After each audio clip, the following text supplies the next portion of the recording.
and Dwayne Wade right at the body of Anderson Varejao. Welcome to your Kodak moment, Anderson Varejao. Curry, way down top. Bang! Bang! Oh, what a shot from Curry!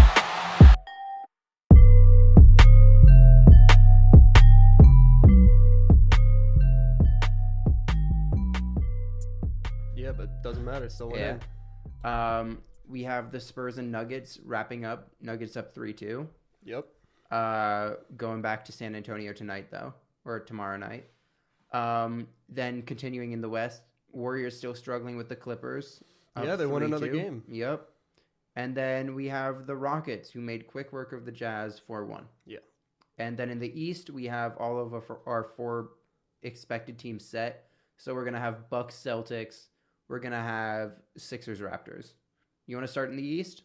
Yeah, let's start in the East. I mean, there are no real surprises here. There were a couple of good Cinderella stories with, the Brooklyn Nets and The Nets managed to take one game and then disappeared for the rest of the series. yeah, but Also, the Nets want D'Lo to take a pay cut. really, Yeah. Which I don't think D'Lo should do. neither do I. Yeah. I mean, look, I understand that they want to go big game hunting this offseason. Mm-hmm. If they can get KD and pair him there, that'd be great, especially because they need both a small forward and a power forward. Yeah, Since they're not going to bring back DeMarre Carroll for nearly as much money as he's getting paid. Yeah, no. Alan Crabb's also probably going to get waived, so they're going to have problems on the wings. Mm-hmm. Jimmy Butler has been linked to the Nets for a while. But look, D'Lo deserves his money. Yeah, He deserves every absolutely. cent of it. Absolutely, and he showed it this season, and he showed it in the playoffs. Yeah. Well, I'm not sure about showing it in the playoffs. He had some rough games, but he certainly is showing that he's a better player than what people would have thought he was 2 years ago. Oh yeah, for sure. But we didn't expect them to beat the 76ers. I mean, yeah, we didn't. At the same time, I kind of wish they had. I absolutely. hate the Sixers. Oh, absolutely. I hate the Sixers so much. I mean, I like. You combine my least favorite big man in the league and Joel Embiid. I dislike Joel Embiid more than I dislike Zaza. Really? Just because I hate someone injuring someone else, but Joel Embiid does the same, except no one cares. Joel Embiid tried to give Jarrett Allen a full concussion. He went. Well, I don't think it was that. I don't think it was as. My guy, he went up and he was ready to jump off a wrestling ring. Yeah, but I think it's a little because what Zaza did to Zaza. Kawhi No, Leonard, I'm not saying what Zaza did to Kawhi wasn't disgusting and against the heart of the game. My problem was that Joel Embiid doesn't get any type of shit for it because he's a star. He was laughing in an interview after the game after trying to interview someone. That's not bullshit. Okay. Yeah. And sure, you can talk about trolling. It's good for the league. It creates these characters. There's trolling, and then there's being a decent human being. Exactly. And Joel Embiid does not do that. No. I also hate Jimmy Butler for what he did to my team. I also think he's arrogant beyond belief. Not my least favorite shooting guard in the league, though. That award continues to go to James Harden. Yeah. But the Sixers, I don't believe in their style of creating a roster is what bothers me, which is essentially just let's get a lot of talent and throw it together. Yeah, let's put 5 big names together. Yeah. It's also not really compatible talent. Yeah, which was why the series between the Nets and Sixers was so interesting because they were two completely differently put together teams, and the Nets being. And then we see them going against the Raptors, which I believe is going to start either Saturday or Sunday. That series, I've got the Raptors, just because you look up and down the roster, Kawhi can stop anyone who gets hot except Joel Embiid, and they literally traded for Marc Gasol in order to stop Joel Embiid. And who's going to stop Kawhi Leonard? Yeah, exactly. Jimmy Butler maybe, but do you really want Jimmy Butler on Kawhi the whole game? No. And even if that's the case, aren't we at the point where we can kind of trust Kyle Lowry? Yeah. To do something? At least, yeah. And then at least facilitate the ball. If you put Ben Simmons on Kyle Lowry, you're going to have Ben Simmons being chased around. You're going to have Kyle Lowry helping off the entire game. Kyle Lowry as a defensive player has always been an irritant. this just allows him to play that role even more aggressively. Mm-hmm.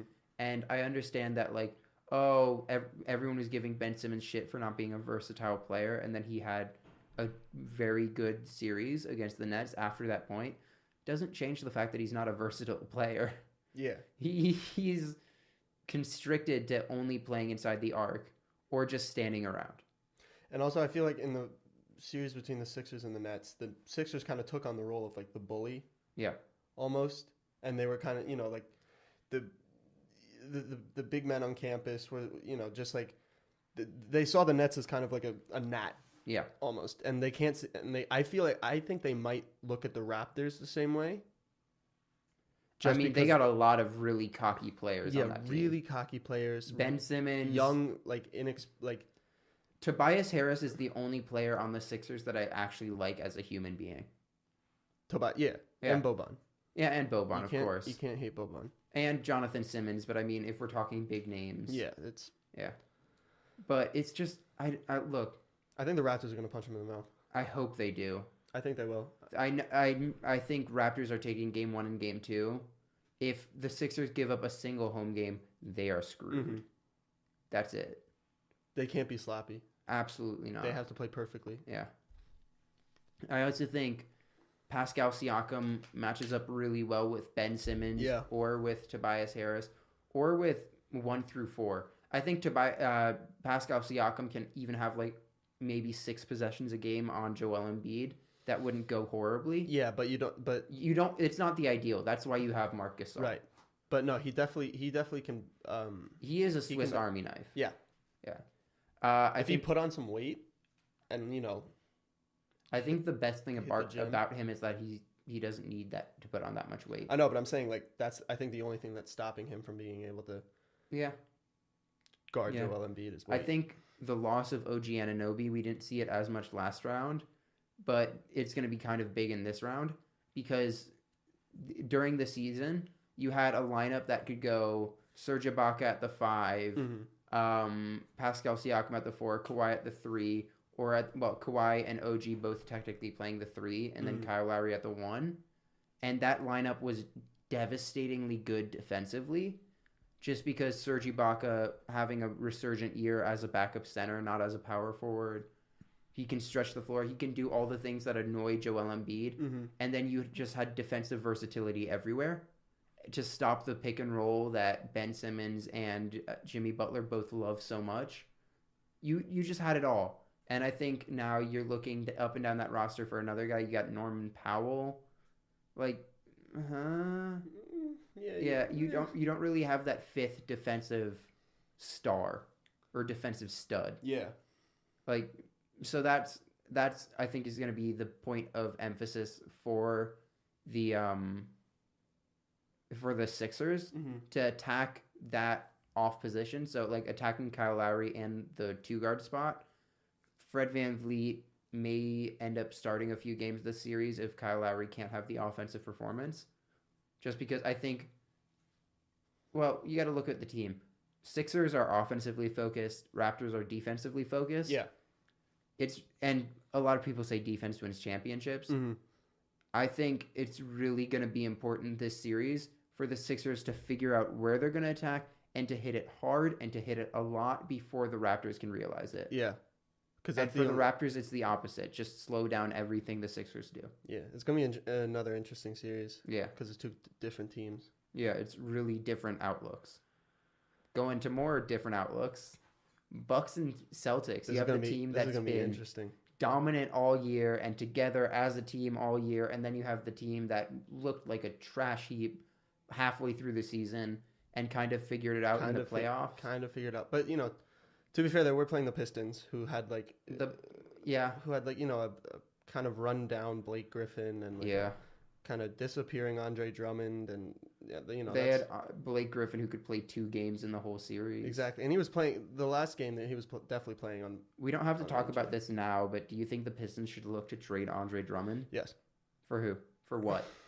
What type of player? A point guard. Point guard? Point guard or Reggie Jackson was really good in the postseason for them. Yeah, but I feel like you need to look past Reggie Jackson now. Fair. He is going to be an expiring after this year. Like this is, I believe, which would add to his value because that's like a $17 million expiring contract. Or you can trade Andre for some, You can't go young with Blake Griffin on the roster. No. He's 30 No. or 31. Well, but I feel like because I feel like you can start getting young, keeping Blake Griffin, like using Blake Griffin as kind of the veteran in the locker room and the experienced big man. I mean, maybe, but like when it comes to Blake, all I'm looking at is how one-dimensional will his game become. I think it's gonna become one-dimensional. Yeah, because and who are you looking at to carry the team? Luke Kennard? No, has promise, but there's no way he can take that role. Yeah, especially not.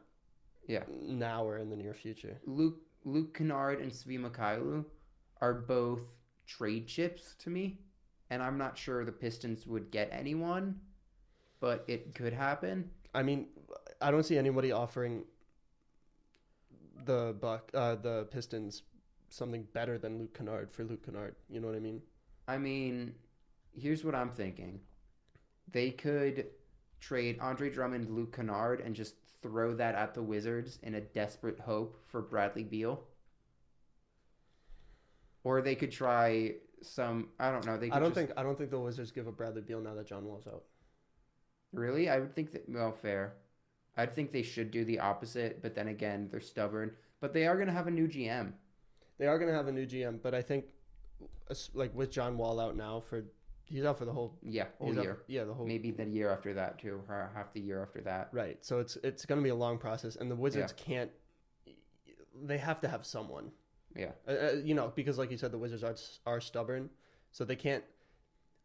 If they finish like 10th in the East year after year after year, they're not going to have people showing up to their stadium like it's a great team to watch. No, they're not. But I think the Wizards front office is looking at it like, okay, John Wall's out. We need to keep Bradley Beal because he has talent and he also is a big name. So I feel like if they keep Bradley Beal, when John Wall comes back, it'd make the situation so much worse. Because Bradley Beal has proven that at his height, he can be a player that's better than John Wall. I agree. Or better than now John Wall. I agree. And John Wall, like prime John Wall, was better than what we're seeing from Brad Beal now, in my opinion. But I think John Wall's going to come back as more of a... He's not going to get humbled. No, not humbled, but just more of a playmaker. I know he is a very good playmaker. But I think after this injury, he's going to come back and try to find more people, more shots. I quickly want to brag that I got Igor Kukuskov being fired right, and you said I was out of my mind, and I said nope, the Suns are just a trash heap, and they are. But if we're looking back to that, the Wizards are screwed, the Suns are screwed. Let's talk about some fun stuff. Who you got? Celtics, Bucks. Oh boy. I got Bucks in 6. Yeah, I don't know, but I just feel like I don't know. I want the Bucks to win. Here's how I think about it. You look at Giannis. Mm-hmm. At most, the Celtics will have. I don't think Aaron Baines can guard Giannis. No, no one's gonna answer for. No one's gonna have an answer. Well, I mean, if we're talking about like who can stand up to him, like a decent amount, I think Al Horford can do that. But like, if you're just gonna have Al Horford, you don't want Aaron Baines stepping out. Mm-hmm. And that's what Brook Lopez is gonna do all game. And I know there's this like analytics that like, whenever Al Horford and Brook Lopez were both on the floor, like the Celtics outscored the Bucks by 28. I don't care. Yeah. Just give me the numbers when Al Horford has played 20 minutes in a game already, is on the floor with Giannis and Brook Lopez. Give me those numbers. Exactly. Because the great part about Brook Lopez was that he didn't have to be a center on defense. He had to be a power forward on defense, which has a significantly less impact. And then Giannis got to be the defense. Giannis may just end up being the defensive player of the year. It'll probably be Rudy Gobert. I don't think it's going to end up being Paul George. I don't think it's going to be Paul George. Yeah. Paul George fell off real hard at the end of the season, and I think that took him out of anything. As did Derrick Rose for playing 50 games, so his potential Sixth Man of the Year campaign probably not going to happen. But it was a great storyline anyway. It was a fantastic storyline. Yeah. But yeah, I'm taking the Bucks. In my mind, I have the Bucks winning, but I can also see this. I can also just see the Celtics, here's my coming biggest thing. together. And Sterling Brown has been great. Like, I know he was a first-round pick last year, and you're going to be like, oh, well, I mean, people expected this. It's a first-round pick. Has some value. But he's been what they wanted in a defensive switchblade. And he's not as good as a Pascal Siakam. He's not as good as a prime Draymond Green, anything like that. Mm-hmm. But he exists, and he plays defense, and he plays hard. Yeah. And if you look at the losses for the Celtics, like the player losses, Marcus Smart, they don't have anyone to replace Marcus Smart on that whole team. Week after week, we talk about how big of a loss it is. However, the Bucks, if Brogdon's still going to be out, which we're not sure about, if Brogdon's still out, they have George Hill, who has essentially the same skill set, although may not be as good as it, and may have a slightly bigger ego. But it's the same skill set. It's a slight discount as opposed to a full negation for the Celtics. Exactly. I think the Bucks are a deeper team. Nico Mirotic will probably be back, which is going to be huge. Because Nico Mirotic, Giannis played small forward all of last season. You can throw Giannis back at small forward and just go back to just shooters, and then you'll have three big bodies. Like, the Celtics have been out-rebounded historically a lot. That's why they have Aaron Baines in. If you can depend on Brook Lopez going in the post a few possessions. He was great at that with Brooklyn. May not have been winning basketball, but you didn't really have a roster. No, yeah. So you can depend on that a little. I'm not sure if the Bucks will do that because that wasn't their whole, ideology in the regular season. But that's an option. Coach Bud is a smart coach, as is Brad Stevens. I'm not saying he's not. I trust this Bucks team more than I trust the Celtics team, and I trust the Bucks. Look, the Bucks have the best player in the series. Then it's Kyrie, and then I think I would take Chris Middleton over Jason Tatum right now. Like, not going forward, none of that. Right now, Chris Middleton is the more dependable, and they have essentially the same skill sets, can create their own shot, decent three-point shooter, can get to the free throw line. I would take Chris Middleton as a winning player right now over Jason Tatum because Jason Tatum hasn't figured out the mindset part. Exactly. I think of the Celtics kind of like Tim Hardaway Jr. They can go on big runs, score a whole bunch of points, and then disappear for a month. Yeah. And then come back and win another 10 games. I'd like to mention that for the first 3 games of the NBA season, Tim Hardaway Jr. was top 5 in points per game. Exactly. Yeah. Just absolutely insane. But yeah, I do agree with you. I do think the Bucks are a safer team. Yeah. And a smarter team and a deeper team. Yeah, I think, you just look up and down the Celtics roster. Everyone's been talking about how deep they are. Terry Rozier has had one of the historically worst seasons off of coming out, not historically worst. Looking at what he did in the postseason and what he is now, you would say it's two different people. You would say the one now is postseason last year. Yeah. Yeah. This Terry Rozier right now does not deserve to be playing in the NBA. He's been that bad. Yeah. Legitimately, he's been horrible. The whole problem I had with D'Angelo Russell not knowing when to pass or when to shoot, he takes that, puts it up to a next level, and then combines it with a horrible, shot chart, a horrible, just horrible decision making. He's not doing anything right. Yeah. And then Gordon Hayward has been better in the playoffs, which is nice to see. Yeah, it is. But good to see. It's still. Do you really want Aaron Baines playing upwards of 25 minutes for you against the Bucks? No.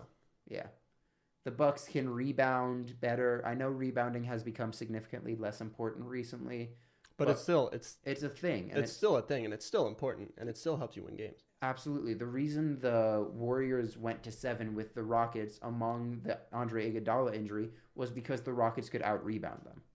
Like, heavily. And that's why DeMarcus Cousins was great for that matchup and is now gone, and it's not looking as good for the Warriors. But we're not going to talk about that because that has been beaten to death. Yeah. But let's go into the West. West, okay. We talked a lot about Nuggets Spurs. I'm not sure we should keep going on that. But I said the Nuggets need to close it out in 6 or the Spurs are going to win it. Because I trust the Spurs in a Game 7 more. Nikola Jokic has been a complete disappointment. You can talk about how, like, oh, he's been rebounding, he's been passing. He's not showing that he's a centerpiece. Like, Jamal Murray has outperformed him nearly every game of this series. Right, but I think the Nuggets centerpiece right now is Jamal Murray and Nikola Jokic. I think anyone would have said that number 1 was Nikola Jokic and then number 2 would be Jamal Murray.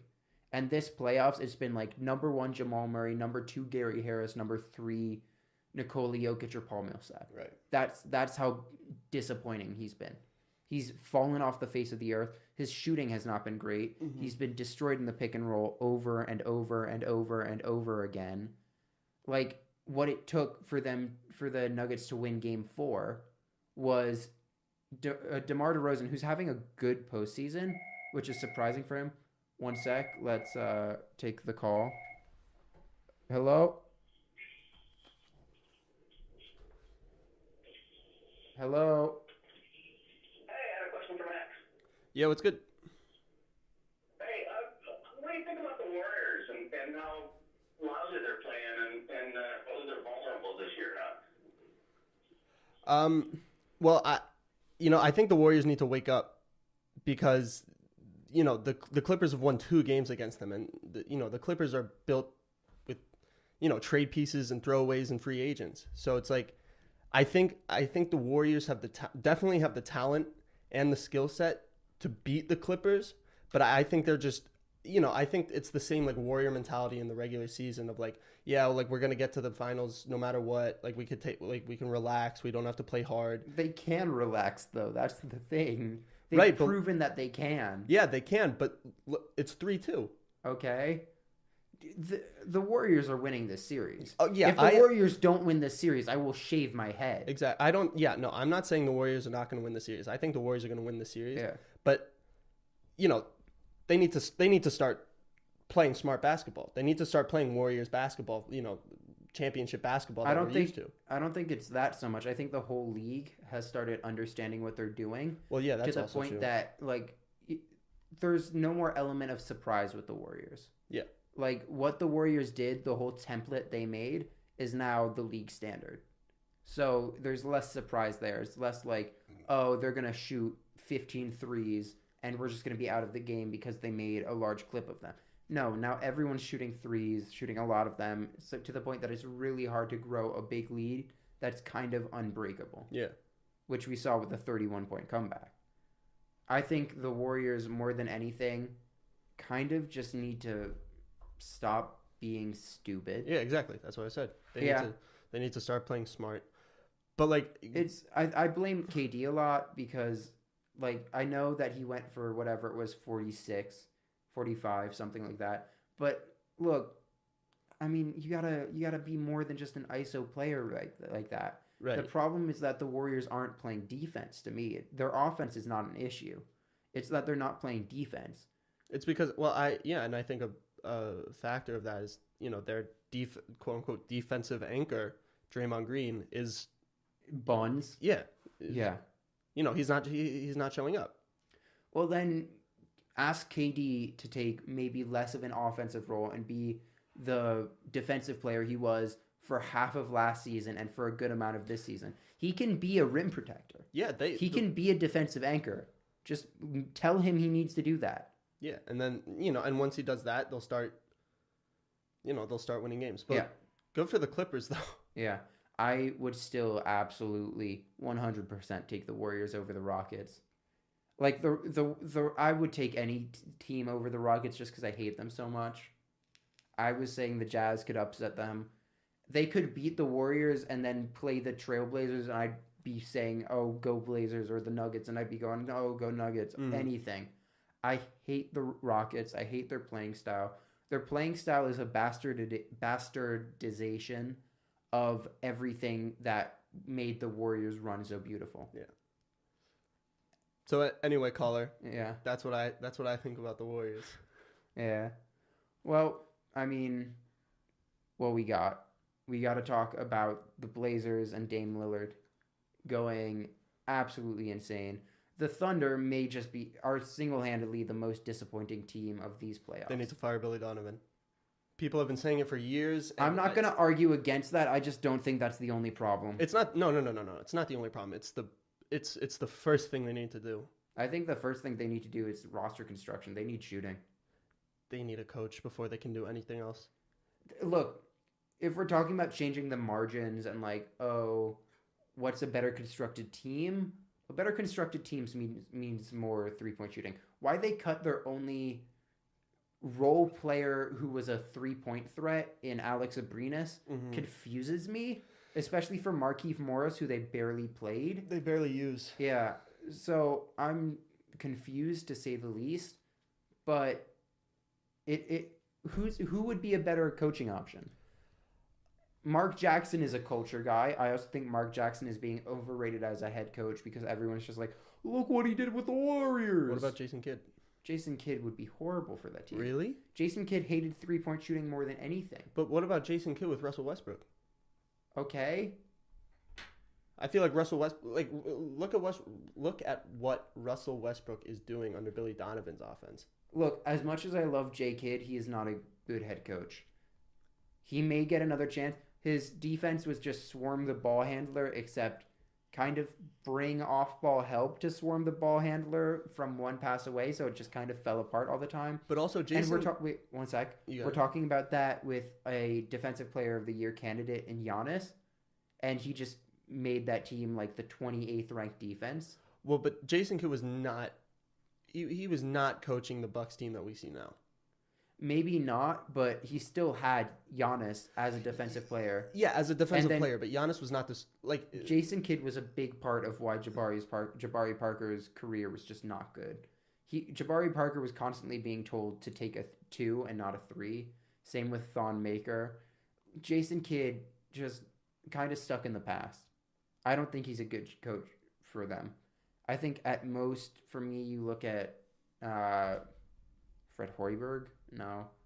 Dave Joerger might be good. Maybe. He was running a system like that for the Kings. But my biggest thing is they got to get shooting. But more than anything, I think they need to look to trade for someone who can do something to change the culture of the scene. Yeah, but who could they trade to bring in someone that to bring Patrick Patterson's $5.4 million. They can throw that somewhere out there with a first-round pick and get an actual player back. But who do you see taking Patrick Patterson? He's on 5.4 right now. He has a team option for 5.6. Well, so what would you give up for him? Who would you trade for Patrick Patterson? Patrick Patterson and a first? Yeah. Let's see. It's hard because at this point, a lot of contracts are just free agents. But I would think about it if I'm the Cavs to trade Brandon Knight there. If I can get the money to line up. And then you have... But Brandon you get a first-round pick. Right, but... Brandon Knight can shoot the ball. Yeah, but is Brandon Knight going to, change the culture of the Thunder? Look... I'm just trying to think of something. I know, but there's not a lot of culture setters that are going to go for 5.4 exactly. mil. That's what I'm saying. That's why I asked. Who could you trade to bring? Because I don't see them trading Russell Westbrook. Well, yeah, no, but they should think about it. They should think about it, but they're not. Yeah. I don't see them trading Paul George. Which they should not even think about. No, I don't see them trading Steven Adams. So Steven Adams is the one I would think about trading. Legitimately, look. He's only 27, 25, and yet his body looks like he's 32. Like, he's been taking hits and hits and hits, and he's already starting to age.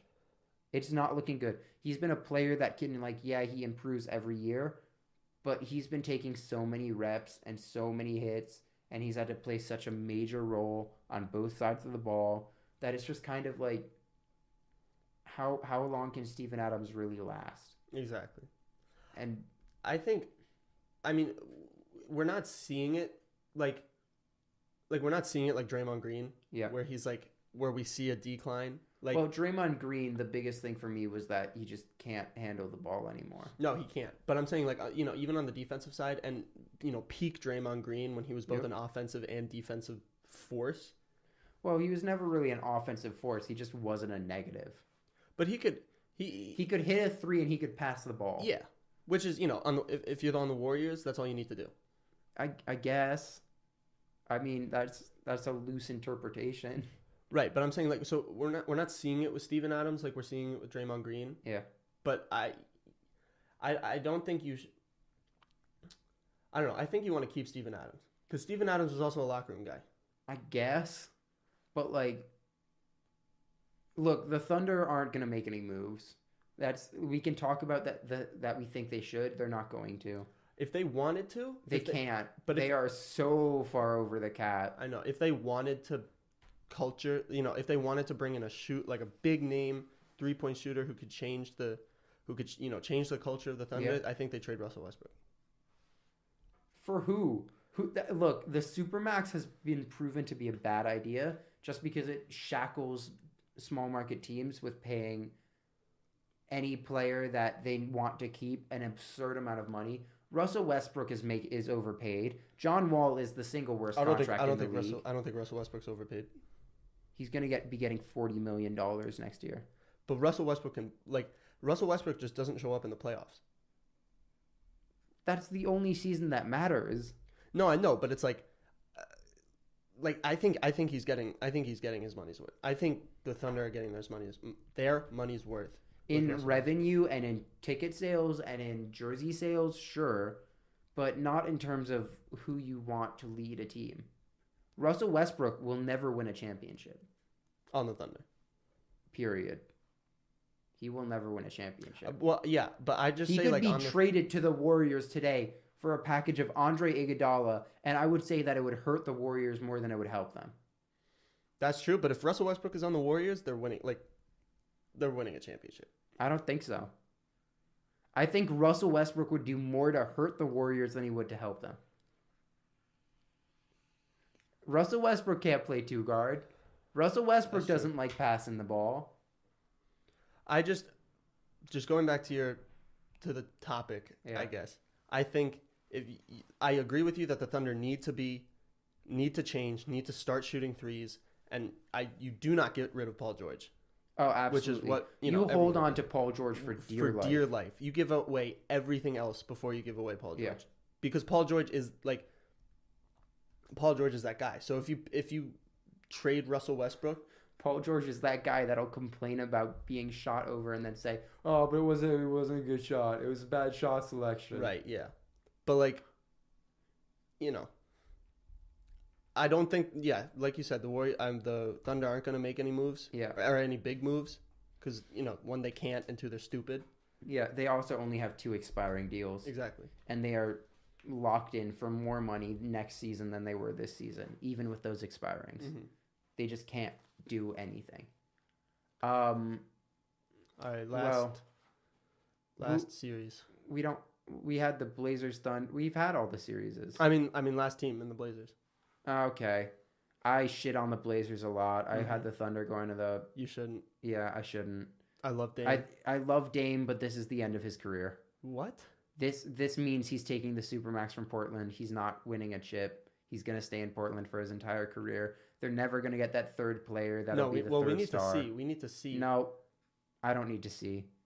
I know that's exactly what's going to happen. So if the Trailblazers get out in the second round, yep, I think Damian Lillard starts to think about getting out of Portland. No, I think it's the opposite. Really? I think that's enough playoff success to delude him into thinking, "Hey, I'll take the Supermax. I'll stick here for another 5 years.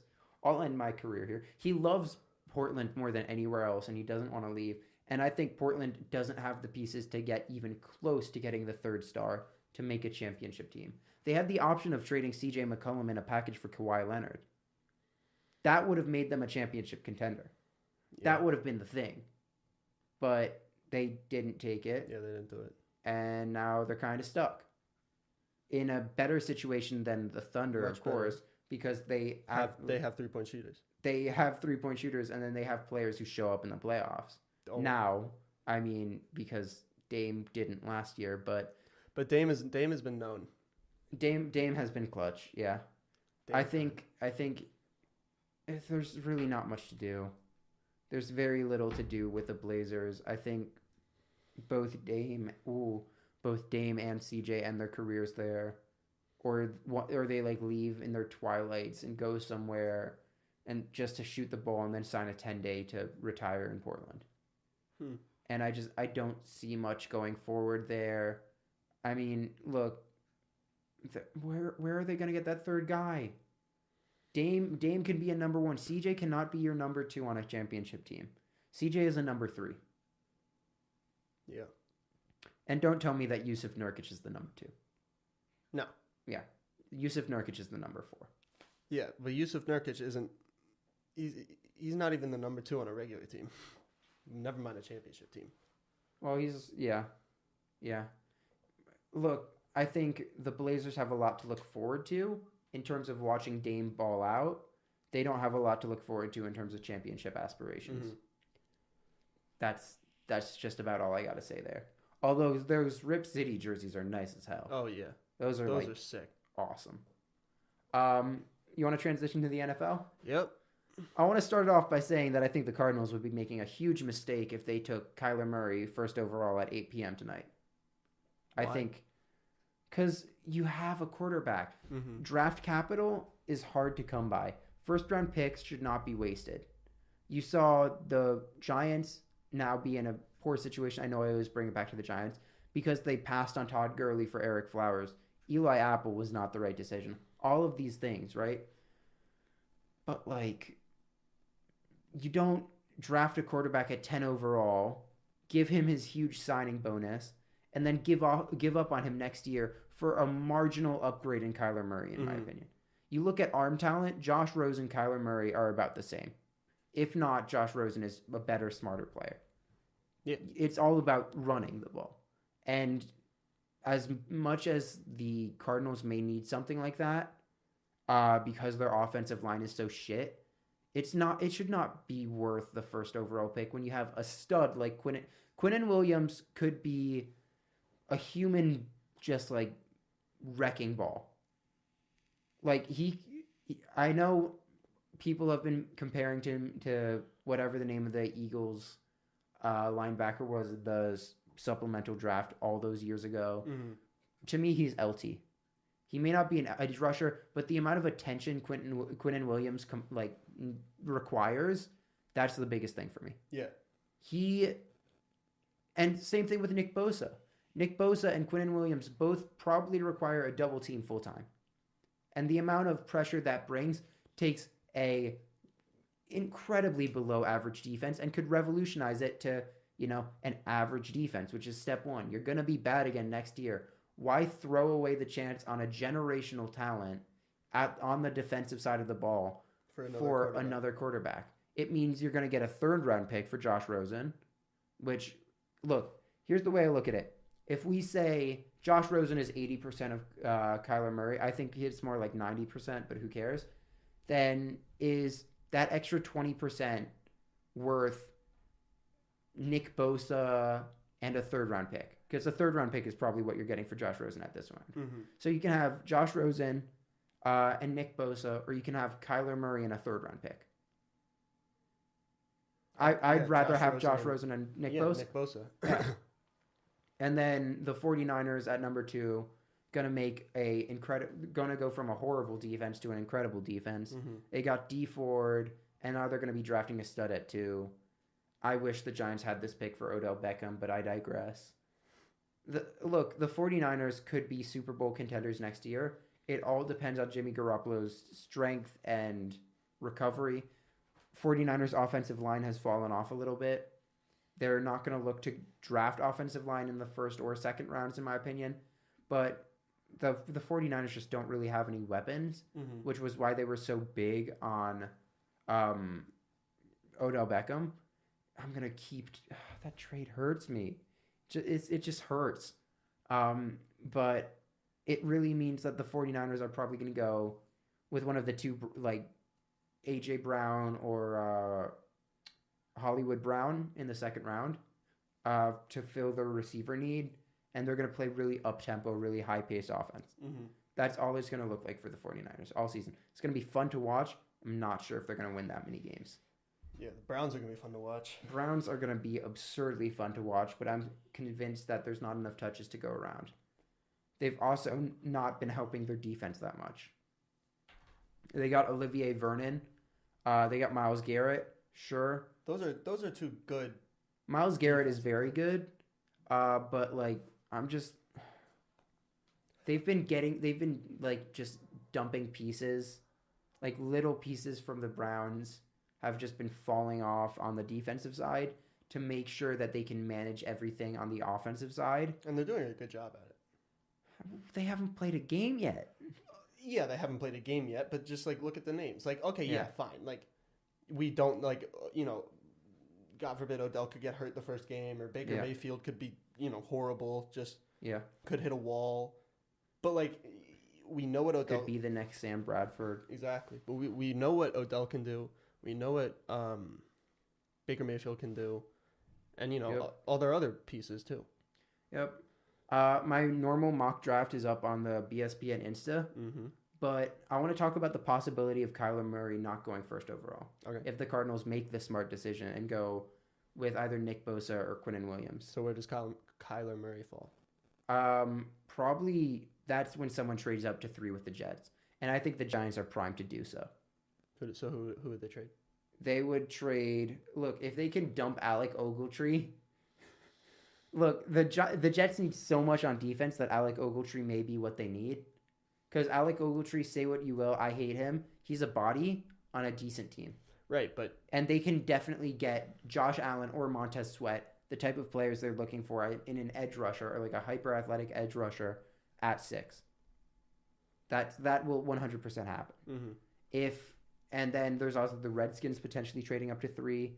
That's going to cause them a lot of capital. And then Colt McCoy is going to have to be involved because you're not going to have Colt McCoy, Case Keenum, and Kyler Murray on the same team. You're just devoting too many assets in terms of money and in terms of draft picks to a quarterback position. And I understand quarterback is the most important, but you can't put all your eggs in one basket. Yeah, to me, the Redskins are one of the teams that are going to wait until next year for a quarterback. And then you have the Dolphins. Dolphins, they might just be the worst run team in the NFL. Yeah. Like, the Giants have been stupid. The Dolphins have been borderline idiotic. Like, who knows? They fired Adam Gase. Adam Gase is with the Jets now. I'm not sure. The Jets would want more of a price just to spite the Dolphins because I feel like the Dolphins would do that. The Jets could probably get more out of the Dolphins, but I'm not sure the Dolphins would be willing to do that because the Dolphins can't overpay. They cannot overpay. They need more than one piece, and they cannot throw 4 draft picks in one for the 3rd overall pick. And even then, I'm not sure the Jets would want to move all the way down to 15, where they may not be able to get a high impact player. I think the Jets are good at 3, and if they can get a defense, like a proven defensive player. Josh Allen is the name I've been hearing a lot. Another edge rusher, like his arms are freakishly long. Yeah. And then at 4, we got the Raiders. They're going to be going defense. Probably the replacement for Khalil Mack, the quote-unquote replacement, because how the hell are you going to replace Khalil Mack? With Antonio Brown. I mean, look, I think the Raiders might be in an underrated position just because, well, first of all, they're moving to Las Vegas. Who cares about angry fans when you're moving however many thousands of miles away that is? I don't think it's that far. From Oakland to Las Vegas? That's a distance, no matter I mean, what. yeah. Oh, yeah. That's a distance. Yeah. Thousands of miles. And then if you look at it in simple terms, talent-wise and ability-wise, Antonio Brown is better than Amari Cooper. True. Yeah. You have Derek Carr, who, why would you, like, people have been saying, like, oh, Gruden loves Kyler Murray. What the hell are you going to get for Derek Carr on an open market? It's the whole concept of asset management to me. Mm-hmm. You don't bother drafting a quarterback at 4 overall, Yeah. even if you do have 3 first-round picks, if you're not, like... If you don't need a quarterback. Exactly. Yeah, it's all about needs. And about, for the Raiders, who are trying to get hype built for their team moving and hype built for whatever they're going to do in this next season, going for an electrifying quarterback, and then what would they get for Derek Carr? They get like a second and a bad contract. Yeah. Something like that. Derek Carr is coming off his worst season, and his trade value is by a large margin the lowest. Yeah. But I think the Raiders know they got their offensive Weapons? weapons, but also just like their crowd pleasers. Yeah. With Antonio Brown. I mean, absolutely. They might look running back or tight end late in the first round with their 3rd first-round pick, or in the start of the second, where they have 36 or 37, one of the two. Like, they have options. The Raiders can control this entire draft. Mm-hmm. This Phil Simms has kept saying, or Chris Sims has kept saying that, oh, this is the most important draft in the Raiders franchise history. Just might be. Like, there's a lot of stuff going on there. And they got a lot of needs to build.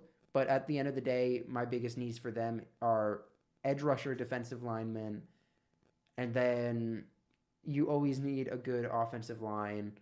You can't keep having Derek Carr hit, but it's really the defensive line for me.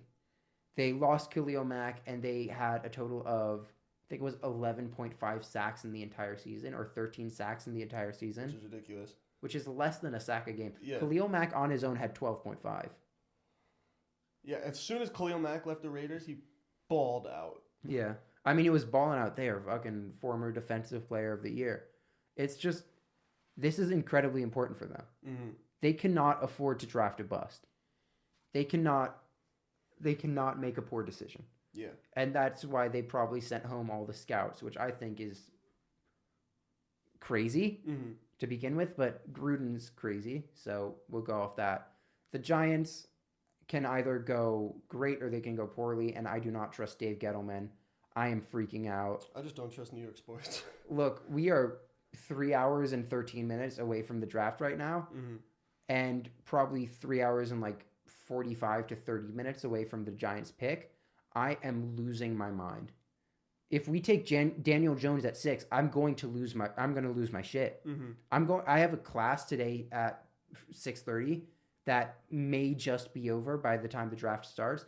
If we end up with Daniel Jones at 6, I will have to walk out of the room and not be able to watch the rest of the draft. Yeah. It's going to be that bad for me. He is the most overblown quarterback prospect I have ever seen. Single-handedly. He has the physical tools. Oh, he looks good. He never played with NFL talent. He has below average numbers. Why would you pass on below average numbers for Dwayne Haskins, who has shown he can be a star? Like an absolute stud. Why?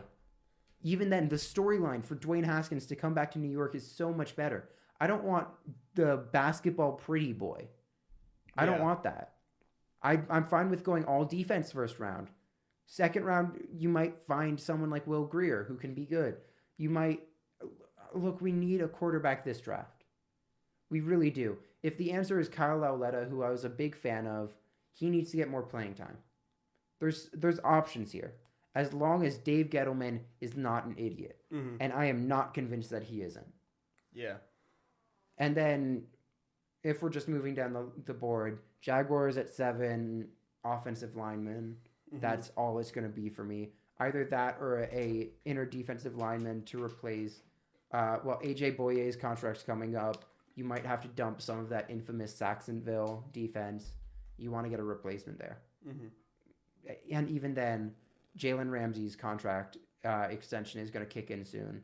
You have a lot of money coming on the books, and you just gave Nick Foles, what was it, 22 or 23 mil a year, like a good amount. Mm-hmm.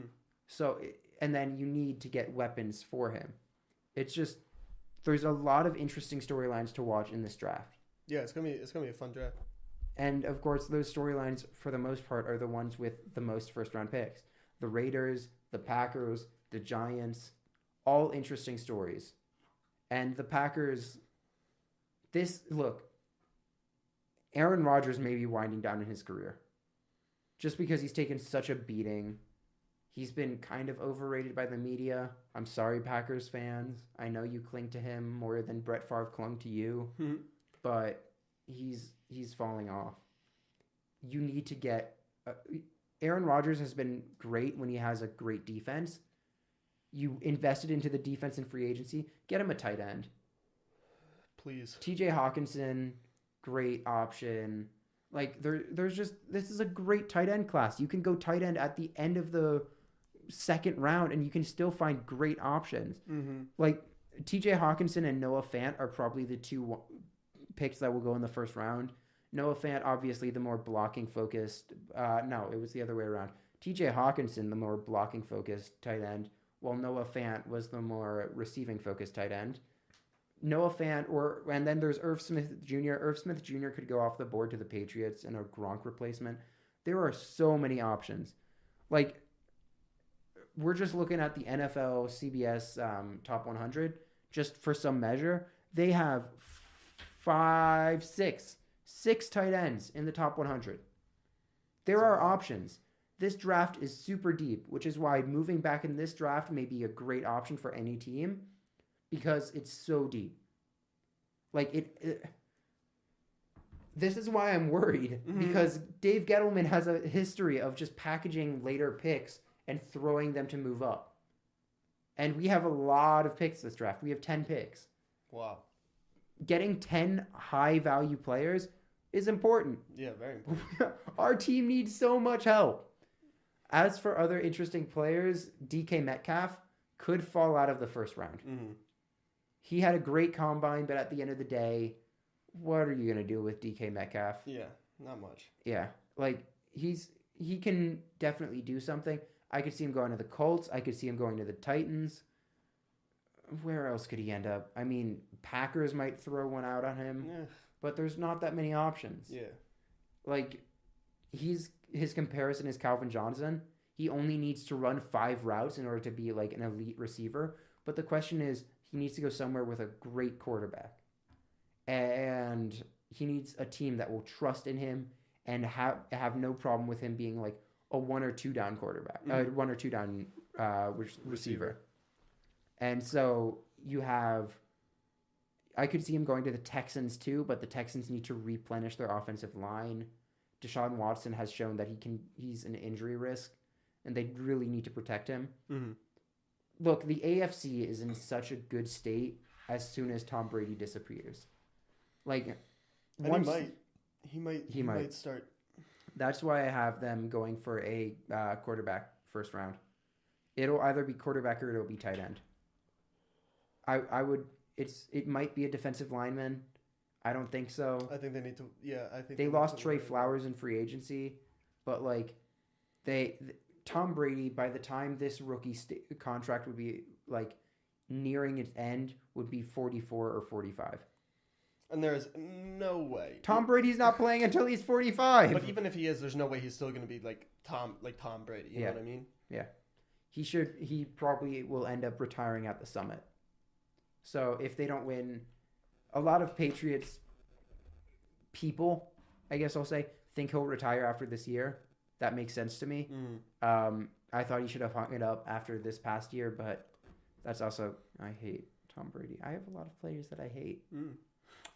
But it's just, it's a worrisome situation for a lot of teams. A lot of teams can completely derail their like whole future this draft. You saw the Chiefs make a trade for Frank Clark, which I thought was a really bad decision. They gave up a first, a second, and a third over the next 2 years, which is a lot for Frank Clark, who has never made a Pro Bowl after they just traded D Ford. Mm-hmm. Like, they traded D Ford for less than it took to trade Frank Clark, and in my opinion, D Ford is a better player than Frank Clark. It's just the Chiefs are going to be depending on their offense for the entire game again, like the entire season. Yeah. It's just they got to go. They could go cornerback. I could see Greedy Williams for them. Greedy Williams has fallen really far, but Greedy Williams, they could try to convert him to a free safety just because he's been a great ball hawk, but he is a cornerback. And being able to just take some offensive weapon away is going to be great for the Chiefs, who at this look, the Chiefs are not going to have a good defensive line or linebackers or edge rushers. When that's the case, you want to have great safeties and corners to the point that you can just like drop back longer. Mm-hmm. You can cover for longer. And that's what the Chiefs are probably going to be ended up doing on the defensive side of the ball. I don't agree with it. I think a good defense comes from a good pass rush. That's just historically what it's been. Mm-hmm. And then the corners and safeties are just icing. Corners are more important than safeties in my opinion, but we don't have to go into the details of that. But yeah, if I'm going just off talent alone, my mock draft would probably have Nick Bosa 1, Quinnen Williams 2, talent and fit, Josh Allen 3, probably not Montez Sweat. Look, there's a few players to watch for me. There's Christian Wilkins, Brian Burns, Montez Sweat. They could go top 5, or they could go at the end of the first round. Mm-hmm. Or same with Christian Wilkins. All great players. There's so many question marks about them. Yeah. And this draft is so great defensively that they could fall, like, badly. And this might end up with someone like Christian Wilkins, who was shown to be incredibly dominant, ending up at the start of the second round. This is going to be a great draft. It's going to be an incredibly exciting draft. It's going to be a good one. It is. It's going to be fun to watch and interesting to see how. My wild card teams to watch quickly. Mm-hmm. Ravens might move up to try and get a real offensive weapon next to Lamar Jackson. I would say the Raiders control this entire draft. New York might move up. The Cardinals at 1 are going to be a wild card because we've heard a lot of news that they may not want Kyler Murray at 1 just because Josh Rosen, they feel like he can do a lot with Cliff Kingsbury's air raid offense. Do you think the Cardinals trade down? I think they would think about it. I think it depends on where they'd go. Like, the first thing that comes to mind is that they'd go to 4 with the Raiders or 6 with the Giants. I don't think they want to do that as much unless they get another first-round pick out of it. And I don't think either of those teams would give up another first. Unless it's... Well, actually, the Raiders could give up 4, and I think they have 27. 4 and 27, and then a third and a fourth would make sense. But I wouldn't do it just because I value either trading back or staying the same place. I don't value trading up unless you're getting like 100% a star player. Mm-hmm. I had no problem with the Jets trading up last year because they have had so many problems at quarterback for so long that securing a top 2 or 3, because we didn't know what the Giants were going to do, I'm fine with taking the Saquon Barkley pick there. It comes down to how much value are you going to get out of moving up? And most of the time, if you're not picking a dominant edge rusher like a surefire star or a surefire quarterback, I do not agree with moving up. Mm-hmm. I'd rather have the picks and get a lot of value players, unless it's like 6, a 7th. Like, those picks don't usually amount to much. I know we have Antonio Brown, we had Pierre Garçon, we had the other Lions receiver who always got laid the fuck out because Tom Brady threw hospital throws. Not Tom Brady. What the hell am I talking about? Peyton Manning threw hospital throws. But it's a thing, and I'll wrap it up on that. It's going to be a great draft to watch. I am so excited for it and so scared for it. Yeah. we risked a lot on this draft. Mm-hmm. And Gettleman risked a lot on this draft, and I hope he doesn't screw it up. But, I mean, we'll see next week. Yep. Same place, different topics. Yep. I'll have my Football 5 in which I talk about something. I'll talk about the draft in some way and be either angry or relieved or something. It's going to be a long week, Max. Yeah. Whoa. Ooh. It's going to be a long week after that. But, until then, stay sporty. Stay sporty. Yeah. See you next week. Yeah, have a nice week. I mean, it's going to be sunny anywhere, I guess. Hopefully. Anywhere that people are listening to. I don't think we have anyone listening outside of the eastern seaboard. Seaboard.